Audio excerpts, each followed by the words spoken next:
What's up? Welcome to a new episode of Movie Schmovie. This is episode number 470. My name is Steve. I'm one of the co-hosts of the show, and as always, I'm joined by Ron. Cooties rat semen.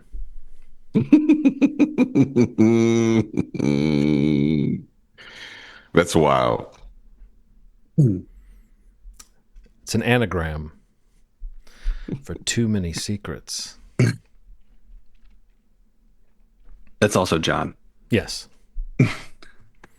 What's going on, guys? Nothing much in these days and times. Oh wow. I like you've shifted into, I would say you've shifted into winter wear. That is the winteriest, coziest shirt, or I guess it's more of a fleece, but it's like it's a fleece that pretends to be a shirt that's pretending to be a coat. I like it. Yeah, it's like a combination of all of them. Mm-hmm. Good thing I didn't have my quarter zip. Am I right, guys? Shout out to the young kids out there getting in the quarter zips. You know about this? It's like trading your baggy pants for quarter zips, and like it's just stupid. Oh my gosh, it's such a stupid thing that's taken over the internet for a little bit. Yeah, funny. What if your pants are becoming baggy just because you have old man butt, which happens to us all? Yeah. Well, you look like somebody's kind of explained it as like a pit bull standing. It's like big body, small legs, just like we used to call it Tasmanian devil built women, but this is like Aaron and I used to talk about this Tasmanian built. I forget which erotic thriller from the late 80s or early 90s it was, where Michael Douglas was naked from behind, and you see his little old, like the beginning of old man cheeks, and it was the first time I saw that and suddenly became aware of it. And for some reason, I never thought it would happen to me. I've always had a little junk in the trunk, and I've always been sort of happy about that. But I've seen it start to happen, where it's like it's just I would have to I'd have to go to the gym and say to the guys down there, like, can you show me how to, maintain the cake? Yeah. Hey, I don't want to lose my hams, but right. It happens to all of us. You got cake, hams. Getting hungry. There's an active bakery back there. How do we get this thing back up and running? Yeah. It's like first. Like you don't want to lose flexibility as you get old. You don't want to lose like openness to new experiences. You don't want to lose your mental plasticity, your ability to adapt to new ideas, and you don't want to lose your thickness. Yeah, you definitely don't want to. Shout out to the Megs out there, the Meg the Stallions out there. Am I right? The thickies out there. This is going to be our best opening show banter ever. Yeah, you've had at least 2 or 3 "Am I rights" already. Who's with me? Am I right? Get in, guys. Who's with me, man? Oh man. But yes, here we are. Here we are. Present. We are here. Episode 470. Yeah. 470. We got John's required viewing pick. Ronald and I saw Wicked for Good. John's got some physical stuff to get down to. And I guess there's probably maybe a couple stragglers in there somewhere otherwise, but that'll be the episode today. So John, you want to intro the pick and let's get into required viewing? Yes.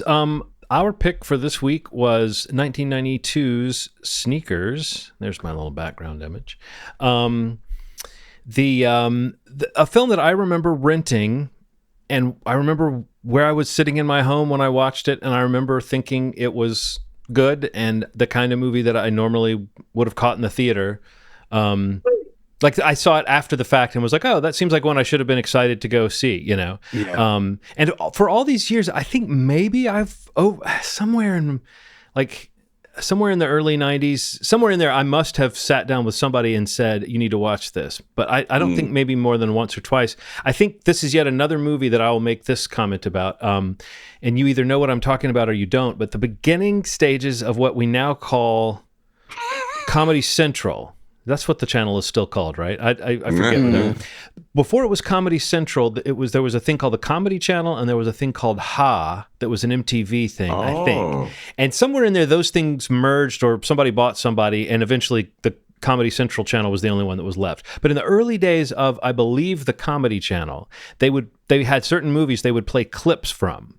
And they would play like scenes from them as though they were playing music videos. It was an attempt to kind of like take whatever limited movies they could show on that network and turn the channel into a sort of short attention span channel that you could tune into like MTV. And so they would show like 2 or 3 minute scenes from comedy movies throughout the day. And you would notice it was a lot of the same movies that maybe they would get for the rights to for a little while. But this film was definitely one of the ones that they would show a couple of excerpts from in that context. The scene with Stephen Tobolowsky was definitely one that got excerpted and played like, oh, here's a classic comedy scene, you know.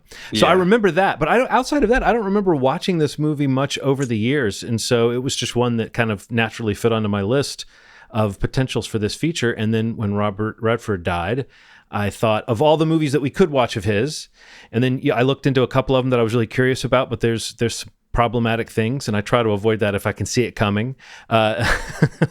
Dated material. And so, yeah, this was the one that sort of felt to me like a surefire, fun rewatch, just to see if it's as solid as I remember. But also, as I was watching it, I was realizing it's a kind of a light caper film that goes down so easy. And so I feel like, I think what I said last time was that I kind of enjoyed every minute of it, and I felt the same way this time. I mean, not like everything just worked perfectly, but I just mean the overall smoothness and the tone of it. For me, in some ways, maybe it's nostalgia for a certain kind of movie that you just don't see that much of anymore, or maybe it's just that style has changed to the point where a movie like this feels sort of leisurely and hangouty and character based by today's standards. But yeah, so it was just an entertaining movie with a great cast that I wanted to watch again. And when I looked into it, I was not surprised at all that the script was by the same guys that wrote War Games. That just feels like another like kind of down the middle entertaining 80s film that also has a sort of tech spin that still feels somewhat current, because there's a little bit of a philosophy behind the tech that's involved in the story. So it feels, like a smart light caper with, you could not hope for a more likable cast, I don't think, at least by my, for me growing up the era I did, this feels like a super stacked cast. And I think like even seeing like someone like Sidney Poitier show up and sort of, he's the cool guy, but he's also a little bit of a funny character, just like everybody is in this. So yeah, that was my feeling about Sneakers.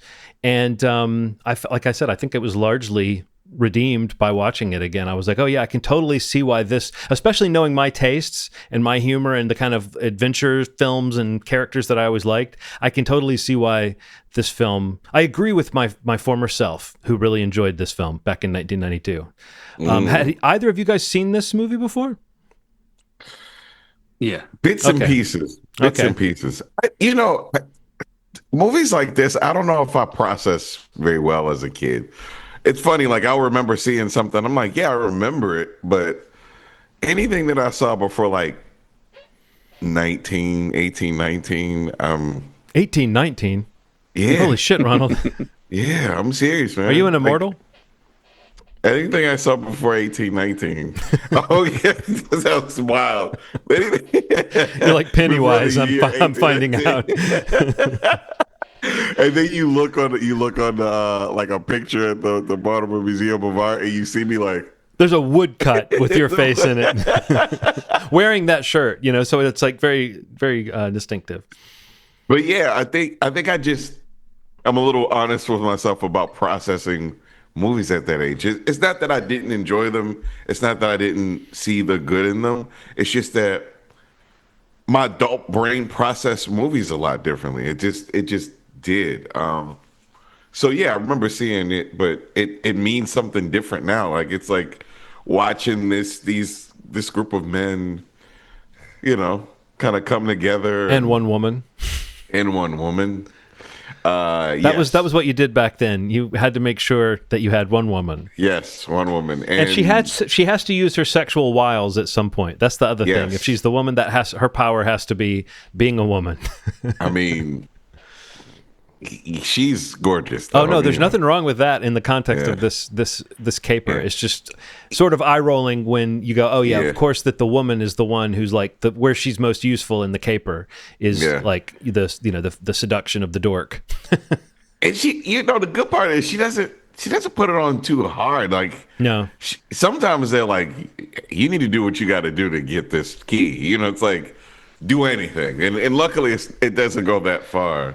And I feel like that probably was thanks to it being some older actors in it. I feel like Robert Redford and Sidney Poitier they'd probably be like, hey, take it easy on what she has to do in this role. Right. And Mary McDonnell is also, she's a kind of cooler than the Room character in most of this. So it's like, it's not like that's all that she has to do. She does get to crack wise. And I like the way they just take over her apartment when they're all in hiding.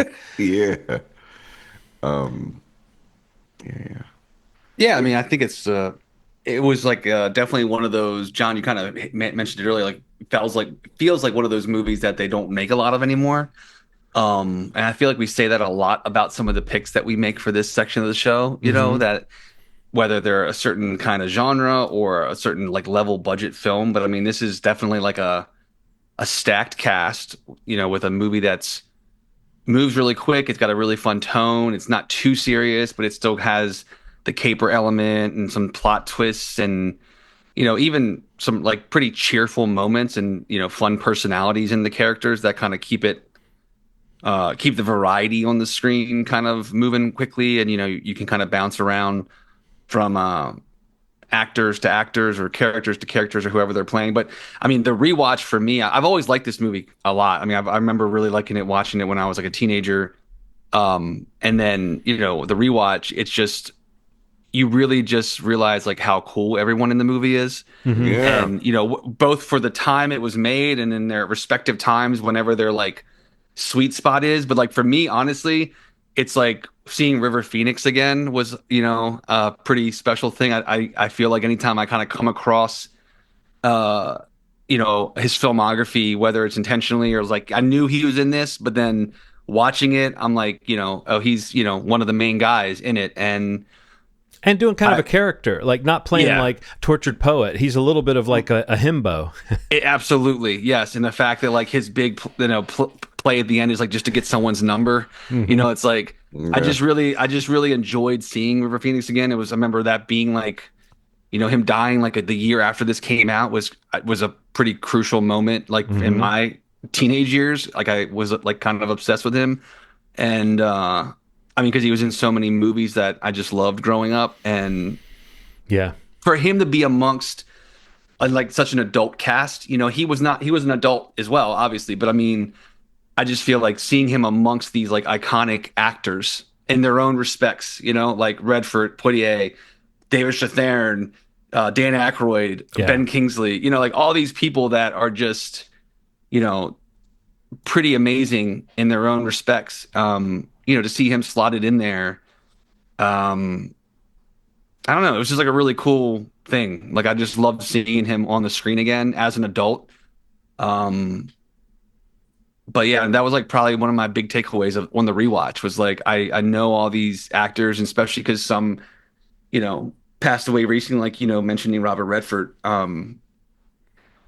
But yeah, the cast is just so awesome, and even like smaller roles like Timothy Busfield's in it, and he's great. What's his name? Donald Logue.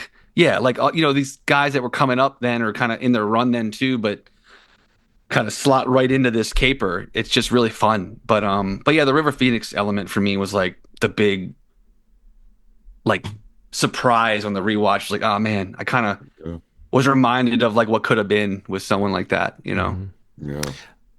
I think I had fun watching everything that Sidney Poitier did in this. Like I loved watching. He's so quiet and understated, and when he's like rattling off some of this stuff, his comic tone is so pitch perfect that he's playing a little bit of a dweeb.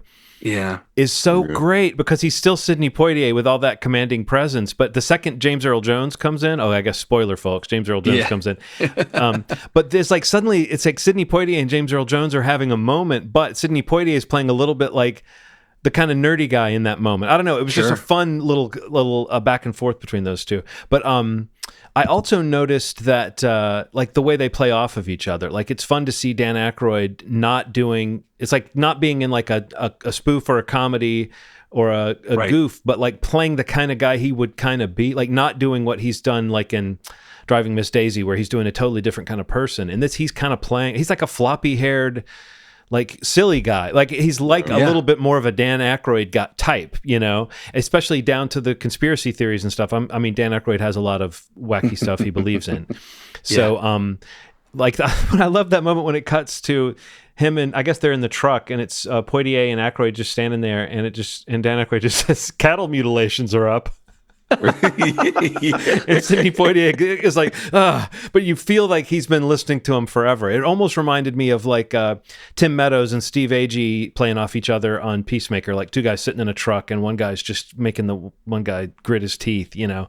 But no, it's fun to see these actors doing that. And I felt the same way about River Phoenix, Steve. Every time I see him in something, I get this like, oh yeah, we have no idea what could have been with this guy. Would he have been would he have been like Russell Crowe, where he like, or Marlon Brando, where he became like a totally different sort of guy in his older age? Or would he still be like out there on the front lines doing something interesting? Would he have disappeared? Would he be Daniel Day-Lewis? I mean, he was one of those actors that everyone sort of agreed was like magnetic and usually doing interesting stuff. So it's hard to picture like, you want to picture just an older version of that guy, but like we have no idea what kind of roles he would have grown into. So I think that we were sort of robbed, so to speak, of. I mean, obviously the human tragedy is the sad thing, but it's hard not to kind of, when you get reminded of just what someone's on-screen presence was, and the fact that he's not playing this is one of my final roles, so I'm gonna put my heart and soul into this. He's doing like the sort of light tone that this thing calls for, and it's really fun to see that. And I mean,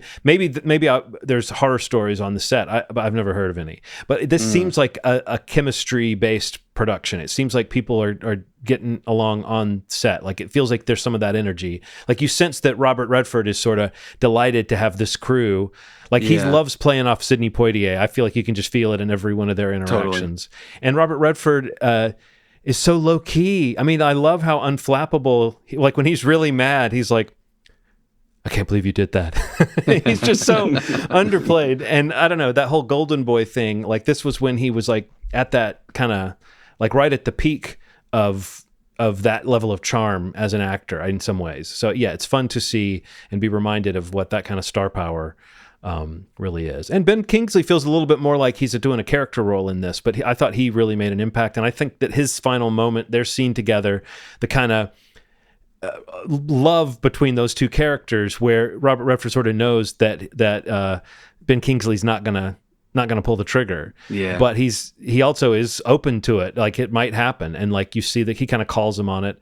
I also wanted to say, I think a lot of these moments, the reason they hit for me, I think James Horner's score was pretty strong in this. Like it feels a little bit like 80s movie kind of jazzy piano, do kind of stuff. But when it gets into these emotional moments, there's this stuff happening underneath it that gives it this sense of like, because what score can do is take a moment like that and make you go, oh, this movie in some ways is about friendship. And you go, wait, no, it's about these two knuckleheads. But it's like, no, the score's making me feel like this is a moment about something, you know? And I think that like there were moments where this movie felt really powerful, I think emotionally to me. And I think a lot of it has to do with the James Horner score. That's no surprise. The guy's did he die? Nice transition. No, I didn't know whether to say is or was a very talented composer. I mean, a lot of times I think of him as kind of as like a soft. Well, actually, I don't know. Soft imitator of the greats, but I do think that there was something about the score to this that felt really like not just competent, but it felt like it was really helping the. He did. He did. Yeah, he did. 2015. Are you saying he did or he did? He did. Initially, I said he did, and then it was a he did. He did. He did dead. He did die, and hence he did. He did dead. His run is, I mean, his list is pretty. Yeah. I mean, I'm scrolling through it now. It's kind of ridiculous. Like the run he was on, like in the late 80s, early 90s, it's kind of insane. It's like all the jobs that John Williams didn't do I literally that you thought he might have done are you thought it James could have Horner. been him. Yeah, yeah. Like yeah, American. Yeah, like you got American. I mean, I'm just again read some here. 48 Hours. Let's see. Commando, Cocoon, Aliens, Captain EO, Batteries Not Included, Willow, Field of Dreams, also same Yeah, director. yeah, American Tail, Land Before Time, Rocketeer, Sneakers, Jumanji, Casper, How the Grinch Stole Christmas. I mean, yeah. insane. I mean, that's a. I mean, yeah, I don't know. And many of those are films where I think watching them, I feel the score. Like some of those, you would go, "Oh, those are that probably is a movie with kind of a sappy score," and you might be right. But like some of those are ones where I remember watching them, and like I remember Batteries Not Included having some really good score Oh yeah, moments. I remember Cocoon. You said Cocoon, right? yeah, absolutely. Cocoon, I think, is really strong in the Great. score It's department. great. I think it has a really memorable. I mean, I can't hum it off the top of my head, but I feel like it has a really memorable score in it. So, And that's not even getting to like Braveheart, Apollo 13, Titanic. oh, Titanic, yeah. Jesus, man. Beautiful Mind. Yeah, like just I mean, amazing. not that that's Amazing. even one of my movies, but like that's one of the hugest movies ever. Period. So it is Oh, sort of like, totally. yeah. Avatar. Yeah, I mean, just massive, massive movies. What we're saying is a real pro. This James Horner. Yeah, he had he made an impact for sure. And yeah, you can listen to these movies and yeah, he definitely kind of can pick up on some of his scores. Um, wow, yeah, this what a filmography. One other thing I want to mention about this, and surely I can't be the only one that thought this. Robert Redford's character is named Bishop, Martin Bishop, but they all call him Bish. So often it sounded like they were calling him bitch. So often he would say, "Hey Bish," da da da da da, and then like Robert Redford would just come in and answer the question. And so often it sounded like I was like, "Oh my god!" It's like, Hey, Bish. yeah, Oh, Bish. swish swish Bish. Oh, Bish. But it was always what's his name, Whistler. It was frequently David Strathairn was the one who was saying that, and so that was a character who's like, oh, this guy's not a mean guy at all. Why is he calling him bitch? But he was fun. He was great. We haven't really mentioned him yet, but he was really, like I like how credible they made that idea. That I mean, it was a little bit of the sort of he's got daredevil hearing because he's blind. It was a little bit of that. But I think they did create. I mean, like he had a little braille machine in front of him, and he was, even reading the articles in a Playboy issue and stuff. Like there were certain things that they weren't just playing that as a joke. And I do think his competence shown throughout the movie. So it's not like they made him super powered. And I guess maybe the scene where he had to drive the car was a moment where they kind of made sure they weren't doing that in a way that they weren't making it so that he's like a Zen master and he didn't quite. Him driving the car was like I love Sidney Poitier seeing that was happening and kind of playing the scene to his advantage at that point. But Yeah. so yeah, it was cool that everyone in the crew got to do their little thing in that sense.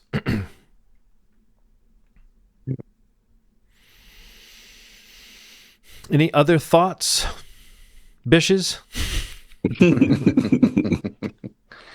Nah, I mean it's just a fun movie, man. It was a good rewatch, good choice.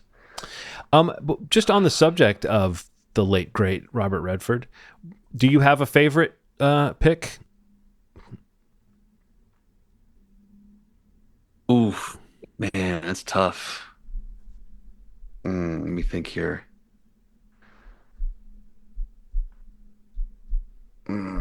Ronald? Butch Cassidy. I mean, Yeah. that's the one that comes to mind. That's the one that was like, On the tip of your mind? yeah, I was like, oh, that's the guy. You know, you see a person. Oh, when I was a kid, yeah, that made a huge Yeah, impression on like me. this is the guy. Like it's something about him, and yeah. I don't know, man. I think two movies come to mind like right away for me, and it's The Natural. Hmm. Just being like a baseball kid growing up and the reputation of and this the scene like I don't know the bat everything is just like magical in terms of one of my favorite sports movies of all time Yeah. and he's just amazing in it.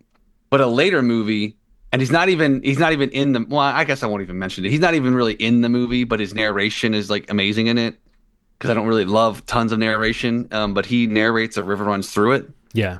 with that's the Brad Pitt movie, which I love that movie, but his narration is just great in that movie. But I don't know. I would probably have to go with The Natural. I mean, that's the one that always comes to mind first. Um, yeah, I mean, geez, amazing.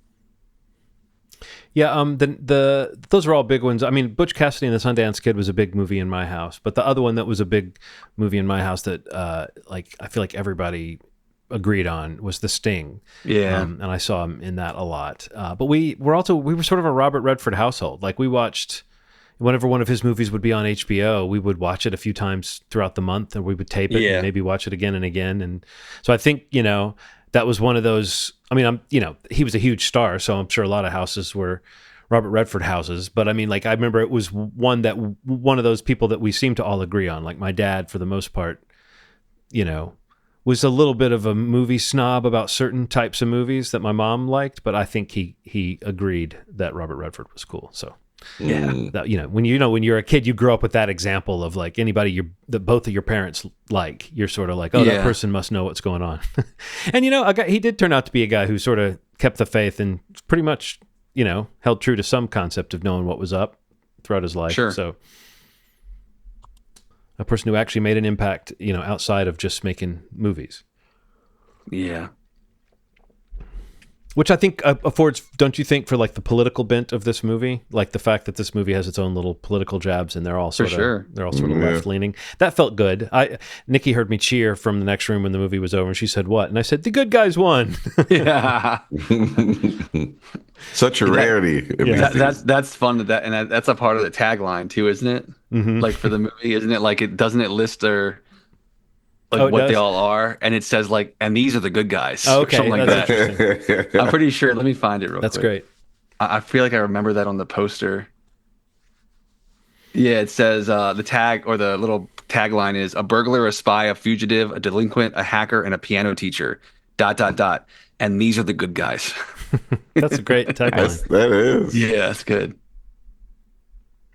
Well, they're sneaky. You know what? They're not sneaky. They're sneakers, wouldn't you say? Yeah, definitely sneakers. Yeah. Connect the dots. La la la la. There it was. Luckily, there were no scenes of them like all putting on the same tennis shoes or something like that. That would have made it too cute. Sneakers. Well, all right, All Ronald. right, what's up next, Ronald? Your choice. It's time for your pick. Because your pick is next. Your pick is next. There you go. When you add boiling water to some eggs, hard boiled, and when you add Chow Yun Fat to a John Woo movie, also hard boiled. So I'm going to present to you guys the 1992 action film Hard Boiled, and I'm picking this for a very specific reason. There's a scene that I thought for years was Chow Yun Fat going from level 4 to level 5 or one level up. And what I found out was were hundreds of people moving furniture to make it appear as if you went to another floor. And the Oh. shift was done through just movie magic. And Oh, my apparently God. quite a bit was done. And it's like it's a one shot. So it's like, I don't know how they did this. He's like shooting people and then it goes to, but this is one of those movies that just feels like kinetic in a way that I haven't seen it in a really long time. But I remember my friend, Todd was really into John Woo. And he's like, when the doves fly, the people cry. And I was like, what are you talking about? He showed me all the doves and just the shooting nonstop. And then like, it was one of the few movies that I saw that just had like old ladies would be walking through and just catch strays. It's an insane movie. So Hard Boiled is my pick. And the cool part is it's also on Tubi. So, for free. And Plex. Ooh. It's also on Plex for free. Oh, cool. Yeah. Cool. Yeah. So Cool. that is my pick. John Woo's Hard Boiled. I wanted to get something action packed. I was gonna do Hollywood Shuffle, but I'm like, man, I would love to see a couple people get kicked in the chest and or shot. Shot through the chest. Yeah, shot through the chest. I've never seen this. Oh man, I I'm feel certain that I saw it at some point, but it might have blended with other John Woo. yeah. I've seen But clips. I feel like this is one that I definitely would have sought out because it was one of the movies that got name checked nonstop when All the he time. was kind of Yeah. coming across the pond, so to speak. the movie was so good that they made a loose version of it called Stranglehold on PlayStation that kind of played around with the tropes of this movie. Like it was a whole video game where Chow Yun Fat slid down poles and shot sideways, and yeah, really cool. So Cool. hard boiled. That's cool, and that'll be for 2 weeks from now because weeks, we yes. are going dark for Thanksgiving. Yeah, happy Thanksgiving, everyone. Yes, this is your I guess this is like an early Thanksgiving episode special. Yeah, yeah, yeah. We should just do it that way. Make it sound like we're getting in early with our Thanksgiving special, which makes it sound like we're doing something proactive rather than doing something anti-active, such as not having an episode. That's how you do it. You get ahead of it Yeah. so you don't look like an asshole. But you don't then talk about the plan to get ahead of it on mic and then also have forgotten to get ahead of it. So That's what villains better luck do. next year. That's what villains do. They do. They start talking about their plan when it's already starting to fail. Yeah. That is exactly poison what the villains water do. supply. I poison the water supply. There's no way you can get to me because I'm right here in front of you, and the water supply hasn't been muddied yet. But you can catch me, but you won't because you're stupid, and I'm smarter than you. And that's when you find out you're talking to a hologram of the hero and they're already down at the reservoir. And you might even say curses, you're foiled again. Yeah, I love that trick where Tom Cruise takes the mask off at one of the Mission Impossibles, where they had like the news happen. Mm-hmm. It's like, Well, man. So speaking of Mission Impossible, Sneakers did it first. The room where you have to raise the temperature Oh yeah. and move really slow so that you don't set off all the shit. That was a or was it the same year? When did no, that's before because I think the first Mission Impossible movie was 95 or something, right? 95 or 96. Yeah. Congratulations to TC for his honorary Oscar, man. Did you Got guys one. see? Yeah, I saw that. Man, I got emotional watching his speech. It was really good. Did he thank Xenu at any point? And did his eyes glow at any point? I'm just wondering. Oh man, no, he didn't. That's Okay, the part good. that got. That's the part that got Ronald emotional. Yeah, Well, once you go clear, yeah. Once you go clear, those thetans are gone, and you're ready to embrace the joy of life. no zigzags on that meter. You go clear on that bitch.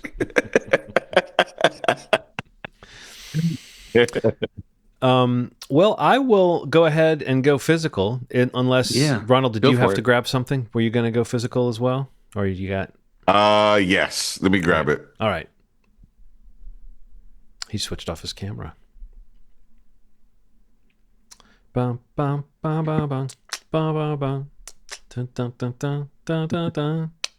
Dun dun dun dun dun dun dun.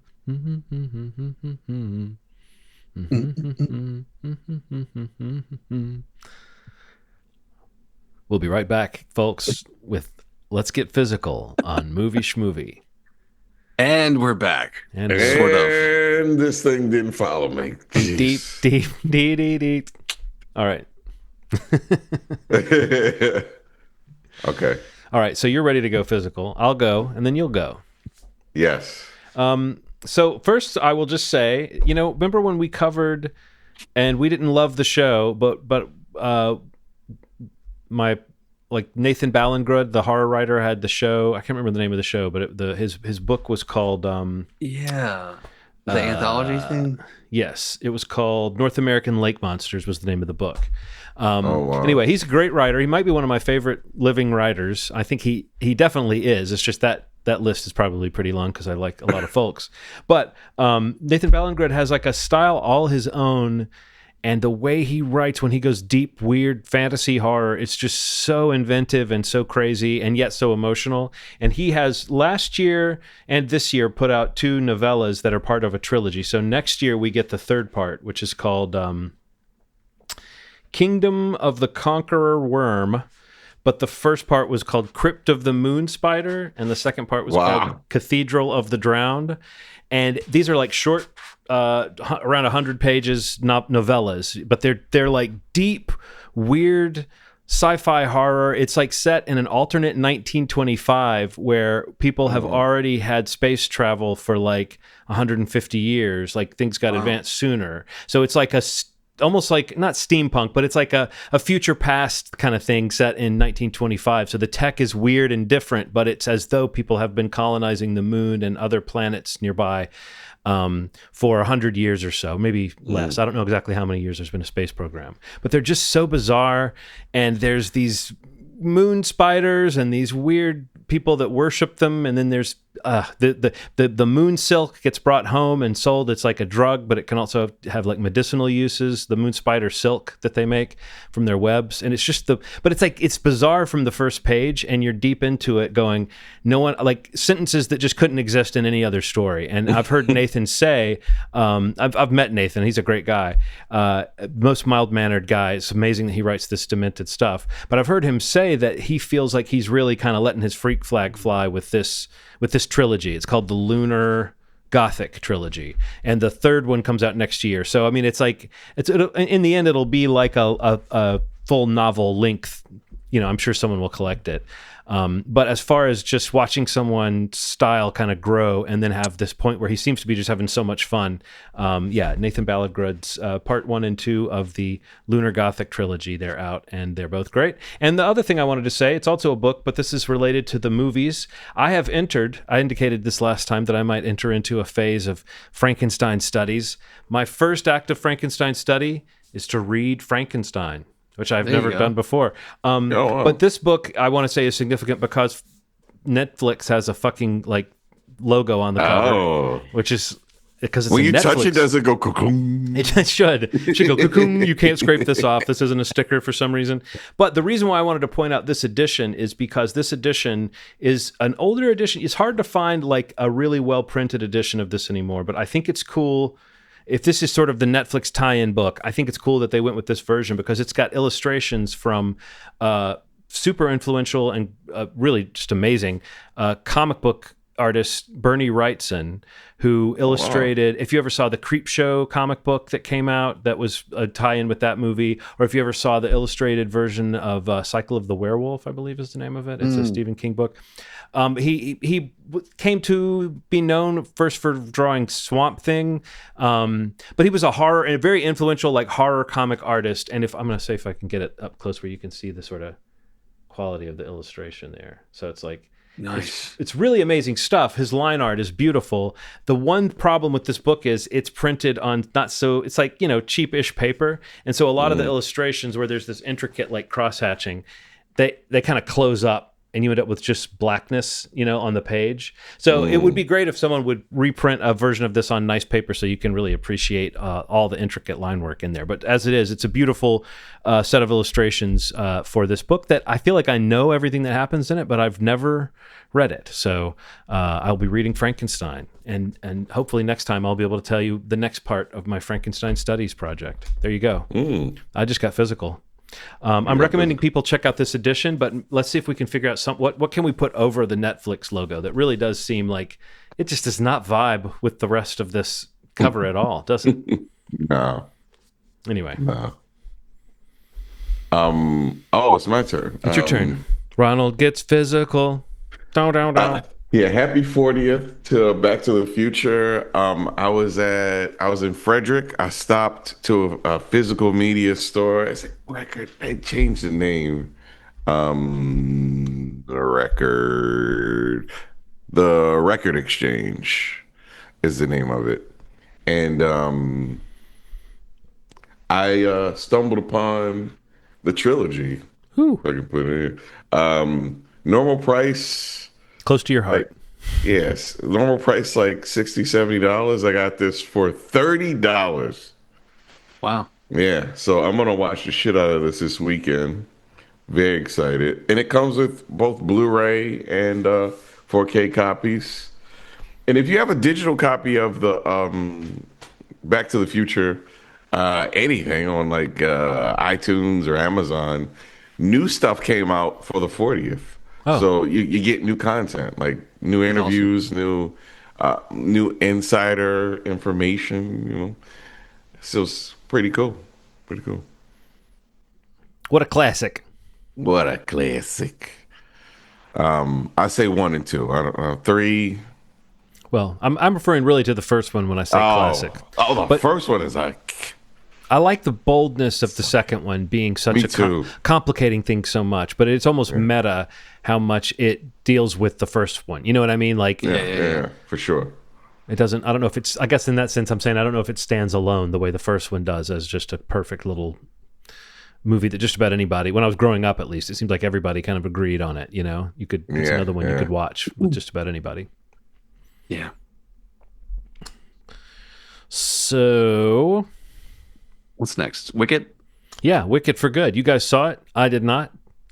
I've seen a Wicked lot for of Good. I've seen a lot of online debate about whether it should be called a sequel or not, and I feel like it's splitting hairs a little bit. I know it's part two of an intended story, but I do think that definitionally, a movie that follows up another movie and continues the story of it is a sequel to that movie.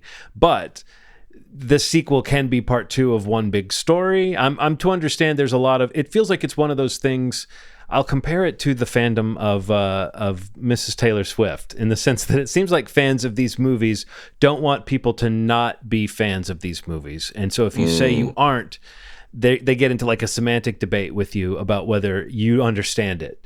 But the premise I'm to understand is that some people just don't like the second half of this play as well as they liked the first half of this play. And so there was some concern going into the movie. How are they going to kind of juice it up and not have the sort of problems that a lot of people feel that the play has, which is that it's front loaded with the best songs and the best stuff. Yeah. So I guess that would be my one thought as someone who hasn't seen the first one and hasn't seen the play, but knows, roughly from what I've heard about the book, kind of what the story is. So yeah, how does it hold up to the first one as a follow-up, as a sequel, and also just, Ronald, what did you think? Was it for good or for bad? It's no Wicked, but that doesn't mean it's a bad movie. It just, yeah. I mean, I didn't want to feel like, oh man, it's front loaded. The first half songs are better than the second, but I mean, I really did enjoy the first half songs more than the second. But where this was Alphaba first half, this was a Glinda second, which was really cool to see Ariana Grande's character get a little more shine, and she was just kind of a wonder in it, and watching everything come together was really cool. I think the two of them have this immense chemistry that I kind of want to see them in another thing together, and hopefully they'll re-release this as the whole Wicked Affair or something like that, and just put it out as one long movie. But yeah, it's as a second half of a great movie, it's not quite as strong in the way that just I don't know, there's a different feel to it. It's a lighter, calmer, fun thing, whereas you get it into like the witch melting and things like that in the second half. There's death, and I can see how a little kid could come into the first half like, oh man, this is really fun, and in the second half you're like, so many people die in the second half. You know what I mean? Like you can really be, you can really be traumatized by that, particularly if you don't know the Wizard of Oz. Like it could be one of those things.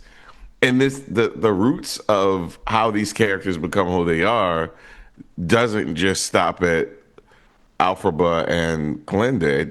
I don't want to give anything away, but there's there's more explanation for the bigger world, and seeing that stuff kind of play out is rough.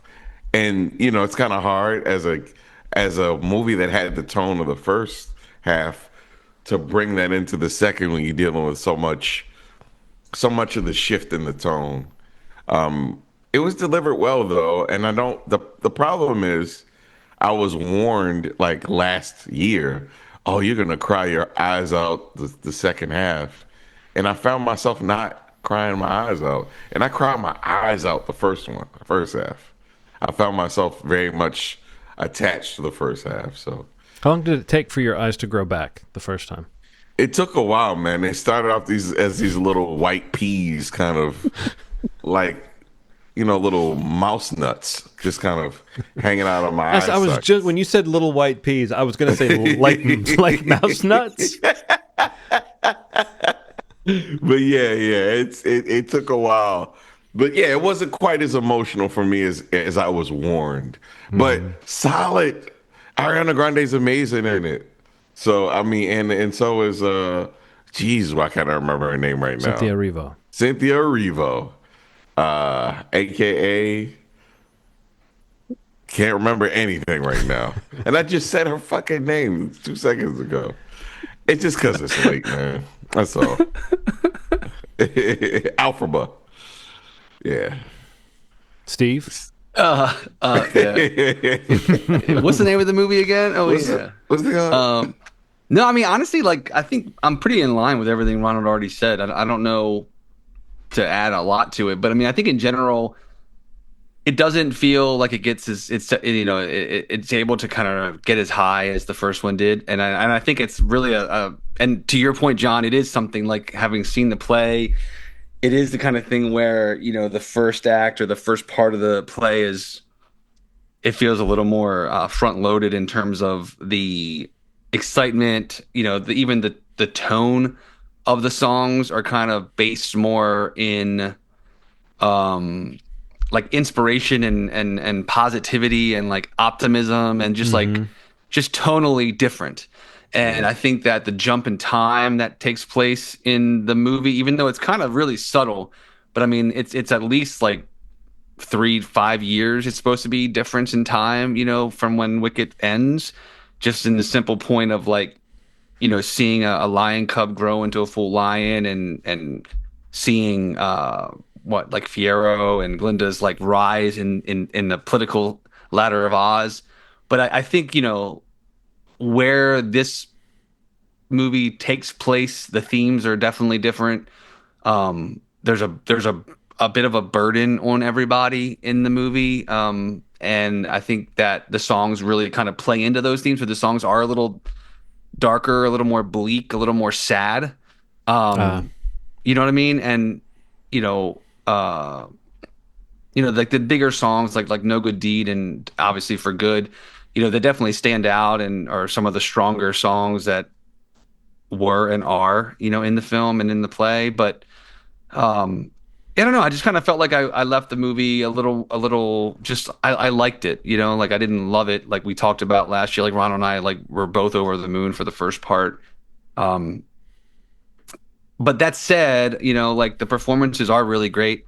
I do think Ariana Grande and Cynthia Erivo are really great in it. There are some scenes that are kind of like a little odd, that maybe more direction wise or script wise are a little weird. But one thing I did not love about it, I thought Michelle Yeoh was not good. I mean, I didn't think she was that good. And I didn't want to hate, but man, I mean, I got to say it because I was talking to Aaron about it the other day. It like really sat weirdly with me, and I've seen a lot of people talking about this online. And I mean, like, I don't know if it's miscasting or like just the little bit of singing that she does in the movie is really not good. And even the performance, I think she's a great actress. I mean, I think she deserved the Oscar that she won.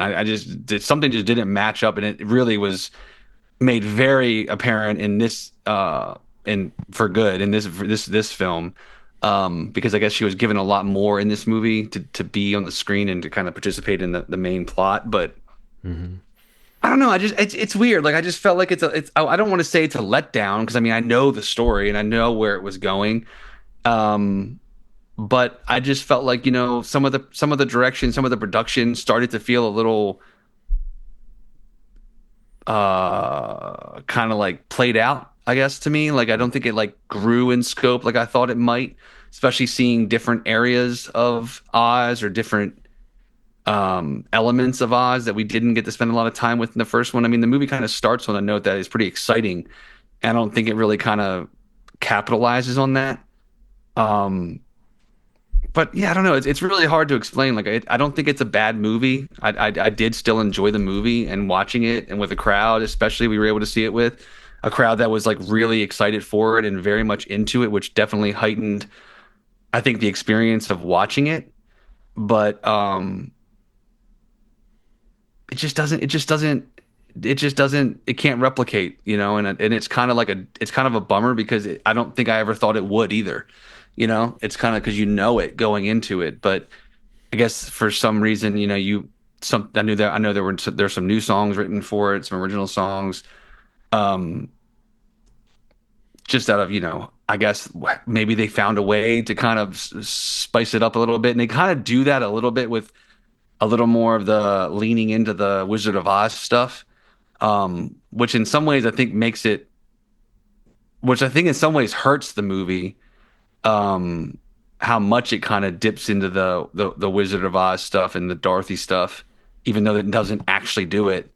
It distracts a lot from a lot of the plot. There's a lot of little plot points going on that I don't think get the attention that they probably deserved at the cost of that. But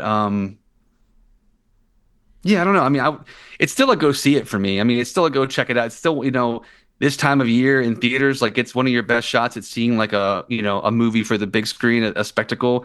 There's only a couple more of these kinds of movie this year coming to theaters. So, I mean, it's definitely, I think, something still to still experience on a big screen with an audience.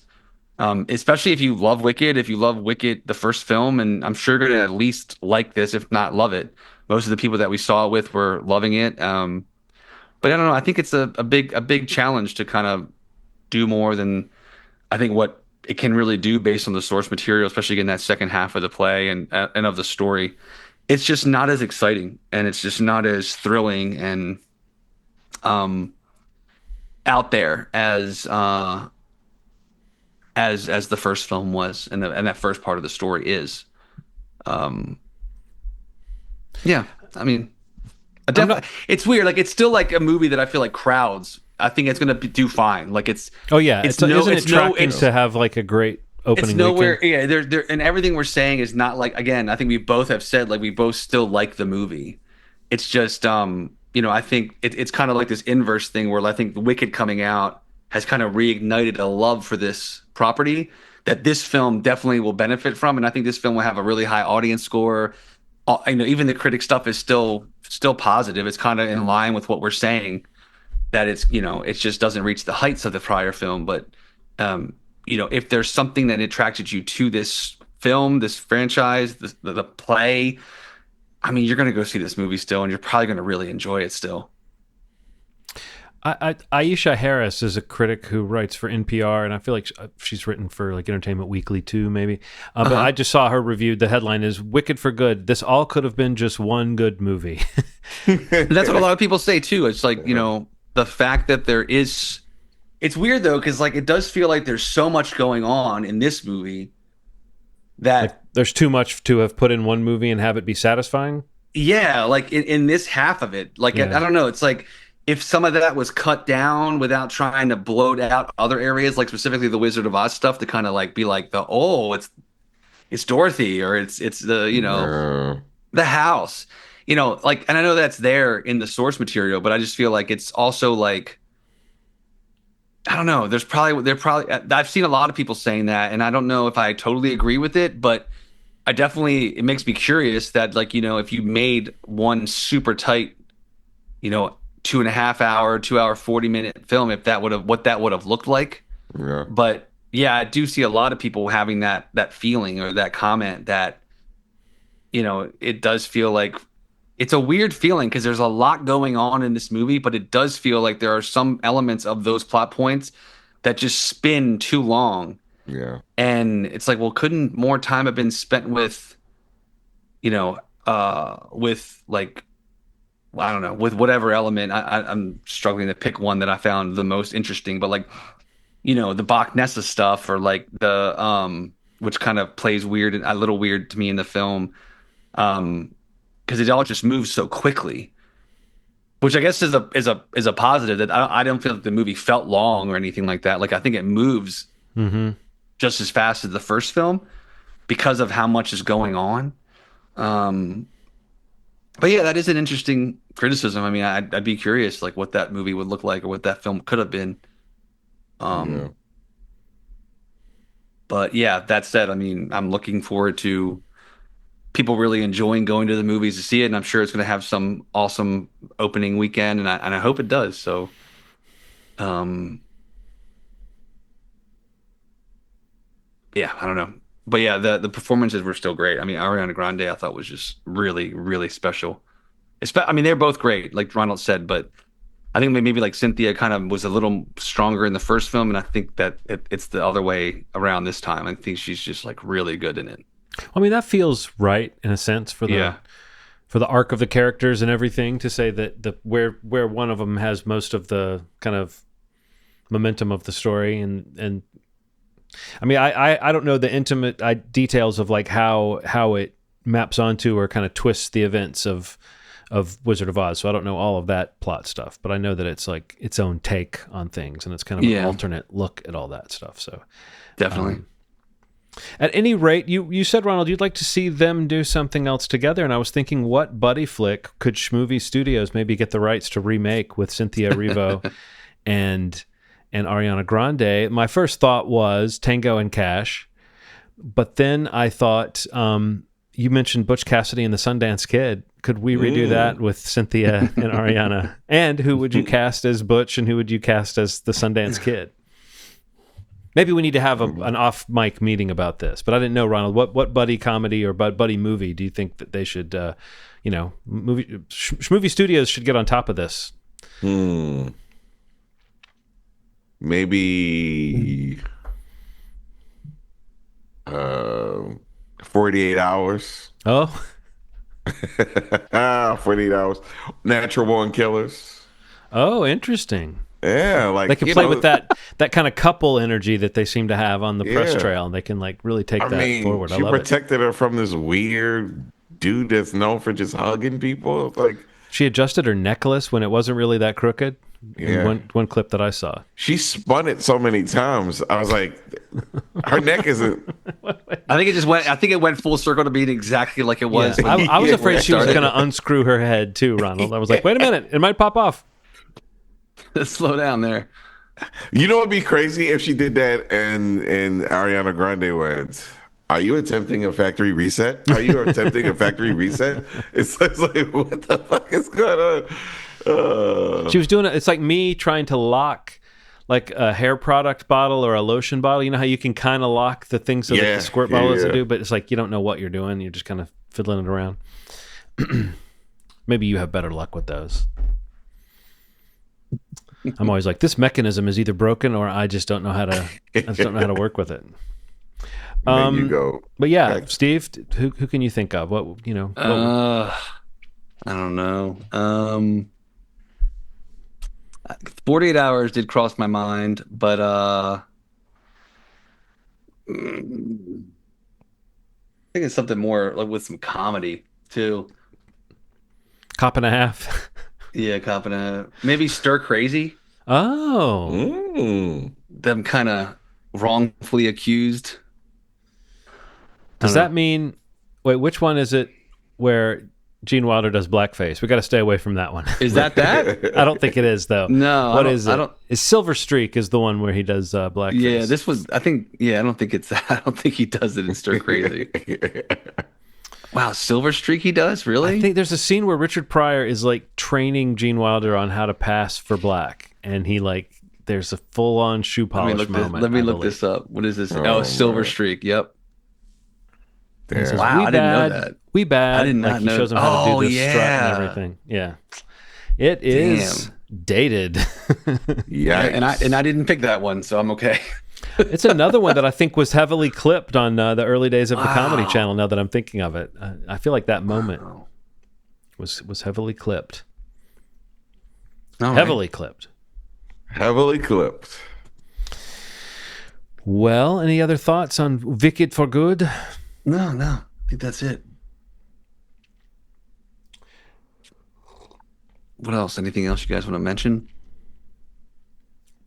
Nothing I can think of. Pete, what about you? I finished Paul Meyer's book about John Candy, and it was great. I think I mentioned it last You time. did. You did. I've a great book. Really, I was a little afraid. I'm always afraid with somebody's life story if I'm going to be really interested in like reading about their childhood and stuff, because so many people seem to have a very similar childhood. I mean, often it has an impact on somebody, but I'm really interested in like when the person was like doing the stuff I know them for. And I feel like Paul Myers is really good about making this book about John Candy's comedy career. I mean, he tells the story of his life, but he also gets to the part where you know what he was about fast, and then finds ways to go back in and get more personal where it's related to the part of the story that you're curious about. So I watched the Colin Hanks doc after I read the book, and they really work well together. I said I'd heard this last time, but I can confirm it now that like the information you get in the book, you get much more into the nitty gritty and the details of his career and how things happened the way they did and why they did, whereas the movie is much more almost like an emotional arc that focuses on people that were really close to him watching what these key moments were. And you get flashes of people from his career in the doc. I don't know if either of you guys have watched I Like Me. I haven't. The doc. I haven't. It's really good. I mean, it's really emotional and it's really sad, and it makes me, he was such an original and so specific, and watching the doc really gets you to remembering just how much like I don't know how much, I mean, for me personally, it was just, how much I loved this guy, how much this guy was just such a likable on-screen presence and so funny and so like self-effacing and kind of low key. Yeah. And like has this really funny energy and like just seems like a real one, and also a real character in a lot of ways too. And then the fact that he was 42 or 43 when he died makes me feel like an old man, like, But so the book in tandem with the movie, I guess I'm recommending that 1-2 punch. But I also think if people just want to see the movie and kind of have the, that connection and that sadness when you realize that here was a guy who had kind of demons that haunted him. I won't give away too much of like what his personal story was, because that's sort of part of the attraction of it is getting that portrait. But you see how much his work really did speak to things he was at his core, which was like kind and sensitive and caring. And also a little bit haunted, something else there too that could be tapped into. That was very emotional for me, and like unexpectedly so, to the point where when I was reading the book, normally when I'm reading a book, I'm kind of happy to be rounding the lap of the end of the book. I conquered this book. I finished another one. I've got a stack I want to read. When I can't finish a book, it's like the book conquered me. But this book was reading like butter. Paul Meyer's prose is just really crisp and really like direct, but it's also very clever when when he needs to construct an interesting connection or branch out and do something.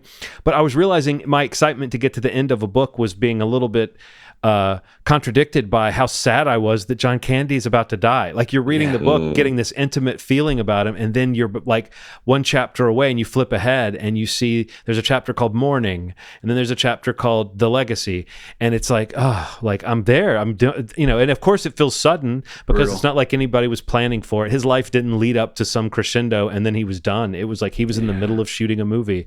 There wasn't even a movie he was that happy to be doing, and they just found him sitting on his bed like he'd started to get ready for the day, so anyway, very sad in that sense and very emotional and very connected, I think, to a time and an era of movies that it did make me think, okay, I'm going to have to check out one of these that I haven't seen a million times. Like I've seen Planes, Trains, and Automobiles plenty of times. That might still be the best one to watch.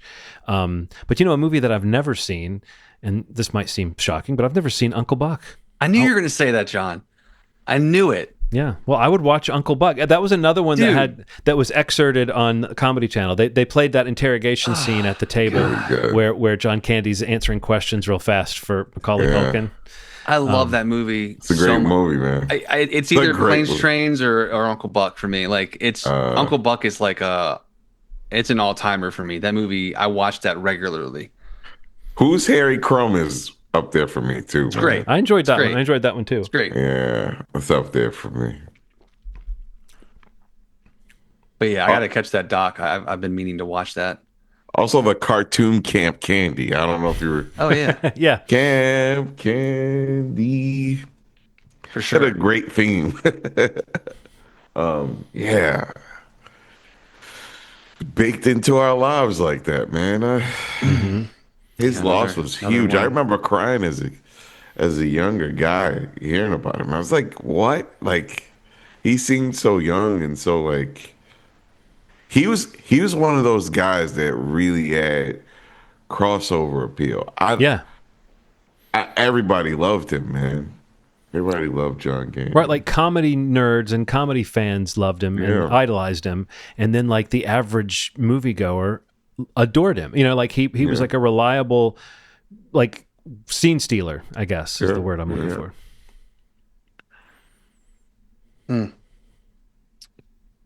All right. Just making sure I got that on my watch list. Um, all right. Well, I think that's an episode. Yes. Yes, I believe so. Okay. So hard boiled, Ronald's pick for required viewing in a couple weeks. We'll be off next week for the Thanksgiving holiday, and movieshmovie.com is the website if you want to go listen to past episodes. YouTube.com/movieshmovie podcast. If you want to subscribe to the video channel there, you can do that for the whole episode, for shorts, for audio only. If you want to just click play and just listen, you can do that anywhere. But you can also do it all on YouTube if you like. If you subscribe there, please hit the little bell so you get notifications on all your devices of when a new episode comes out. Again, we will be back in 2 weeks, and we'll be talking about a lot, I think, because Stranger Things will have come out, and hopefully we'll all watch that. Yeah. At least the first selection of episodes. But yeah, thank you so much for listening.